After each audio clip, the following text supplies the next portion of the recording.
আমরা যাব এক সময় যাত্রায়, আজ থেকে প্রায় ২৫০০ বছর আগে। আমাদের দেশে তখনও বৈদিক সভ্যতা চলছে, কিন্তু তার মধ্যে এক পরিবর্তন এসেছে। ছোট ছোট গ্রামগুলি ধীরে ধীরে বড় হচ্ছে এবং গ্রাম শহরে পরিণত হচ্ছে বা নগরে পরিণত হচ্ছে। অর্থাৎ বৈদিক জনপদ ধীরে ধীরে মহাজনপদে পরিণত হচ্ছে। তোমরা নিশ্চয়ই জানো, কাশী, কোশল, গান্ধার, অবন্তী এগুলো হলো মহাজনপদ। একই রকমভাবে ইউরোপেও এই সময় এক পরিবর্তন আসে, জন্ম নেয় রোমান সাম্রাজ্যের। তার ভিত তৈরি হয় এক পৌরাণিক কাহিনী থেকে। গল্পটা এরকম ছিল, রেমুলাস আর রেমুস দুই যমজ ভাই। তাদের মা ছিলেন রেহা সেলভিয়া আর বাবা ছিলেন মার্স, যিনি যুদ্ধের দেবতা। তাদের জন্মের পরে কোনো এক রাজনৈতিক ষড়যন্ত্রের কারণে এই দুই ছোট শিশুকে টাইবার নদীর জলে ভাসিয়ে দেওয়া হয়। এই দুটো ছোট ছোট শিশু জলের মধ্যে ভেসে যেতে থাকে। যখন তারা জঙ্গলের কাছাকাছি আসে, তখন একটি নেকড়ে বাঘ তাদের দেখতে পায়। কি জানি তার মনে দয়া হয়। সে সেই দুটো বাচ্চাকে উদ্ধার করে। সে নিজের বাড়িতে নিয়ে যায়, তাদেরকে লালন পালন করে এবং তাদেরকে বড় করে। রেমুলাস আর রোমাস যখন বড় হয়ে ওঠে, তখন তারা বলে, এবার আমরা আমাদের গ্রামে যাব। তারা এসে পৌঁছায় তাদের গ্রামে। তারা সিদ্ধান্ত নেয় এই গ্রামটাকে তারা এক নগরে পরিণত করবে। কিন্তু ক্ষমতার লড়াইয়ে দুই ভাইয়ের মধ্যে দ্বন্দ্বযুদ্ধ বাধে। এই দ্বন্দ্বযুদ্ধে রেমুলাস তার ভাই রেমুসকে হত্যা করে এবং নিজেই সেই নগরের রাজা হয়। এই রেমুলাস থেকেই তৈরি হয় রোম নগরের। প্রথম দিকে রোম ছিল একটা ছোট্ট গ্রাম। ধীরে ধীরে রোম বড় হতে থাকে।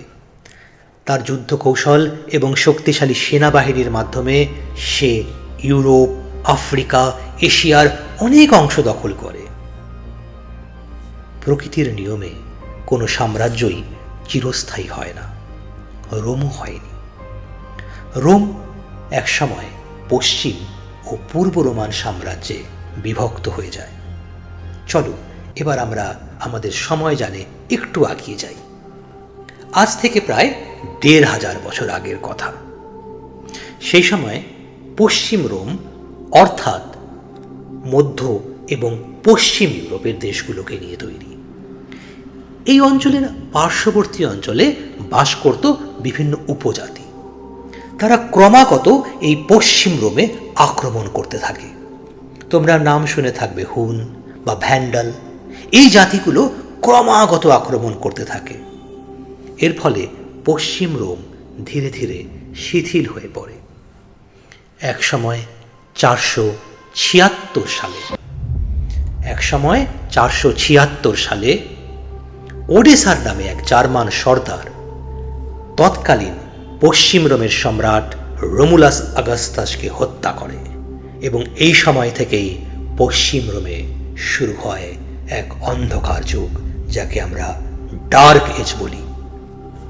অন্যদিকে পূর্ব রোম, অর্থাৎ বাইজেন্টাইন, যা আজকের ইস্তাম্বুল অথবা টার্কি অথবা গ্রিসের কিছু অংশ নিয়ে তৈরি, সে তখনও নিজের ধারায় বিদ্যমান। সেই সাম্রাজ্য পশ্চিম রোমের পতনের প্রায় ১০০০ বছর ধরে স্বাচ্ছন্দ্য করিতে চলতে থাকে। শেষ পর্যন্ত ১৪৫৩ খ্রিস্টাব্দে অটোম্যান তুর্কিদের হাতে পূর্ব রোমান সাম্রাজ্য অথবা বাইজেন্টাইনের পতন হয়। এই সন্ধিক্ষণ অর্থাৎ ১৪৫৩, এখান থেকে শুরু হয় আধুনিক যুগ।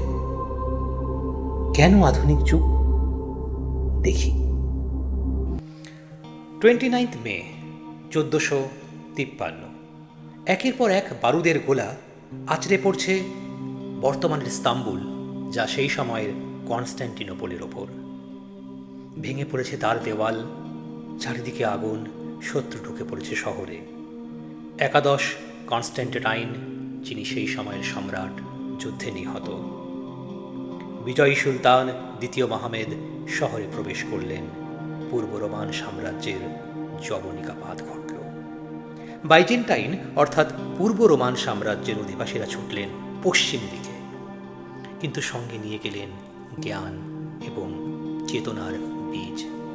যখন মধ্যযুগে পশ্চিম রোমান সাম্রাজ্য বা পবিত্র রোমান সাম্রাজ্য অন্ধকারে ডুবে গেছিল, সেই সময়ও জ্ঞানের আলো জ্বলছিল পূর্ব রোমান সাম্রাজ্যে অর্থাৎ বাইজেন্টাইনে।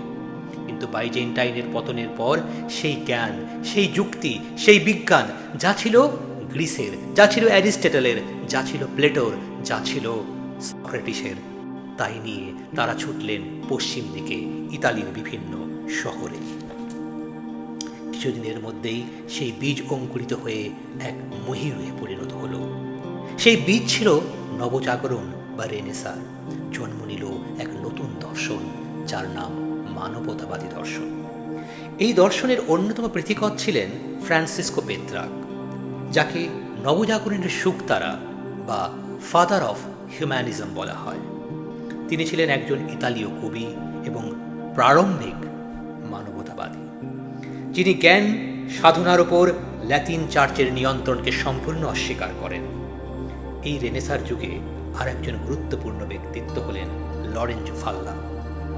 লরেঞ্জো ভাল্লা তার গ্রন্থ অন প্লেজার গ্রন্থে বলেছেন, পার্থিব সুখ মানুষের এক মানবিক ধর্ম। মার্সেলিও ফিনিচো, তিনি গ্রিক দার্শনিক প্লেটোর রচনা ল্যাতিন ভাষায় অনুবাদ করেন। তিনি লেখেন যে ঈশ্বর মানুষকে এক বিপুল শক্তির আধার হিসেবে সৃষ্টি করেছে। দেল্লা মিরান্দেলো তার oration on the dignity of man গ্রন্থে বলেন, আত্মবিশ্বাস ও অন্তর্নিহিত শক্তির যথার্থ বিকাশ ঘটিয়ে মানুষ নিজের জীবনে সাফল্য আনতে সক্ষম হয়। ডেসিরিয়াস এরাসমাস, তিনি চার্চের প্রবদের অনাচারকে তীক্ষ্ণ ভাষায় আক্রমণ করেন। তিনি বলেন যে খ্রিস্ট ধর্মের প্রকৃত শিক্ষা যাজকদের কর্মকাণ্ডের মধ্যে খুঁজে পাওয়া যাবে। এর জন্য দরকার বাইবেলের সাথে প্রত্যক্ষ পরিচয়। এইভাবে ইউরোপে এক নতুন মানবতাবাদী চিন্তার বিকাশ ঘটল।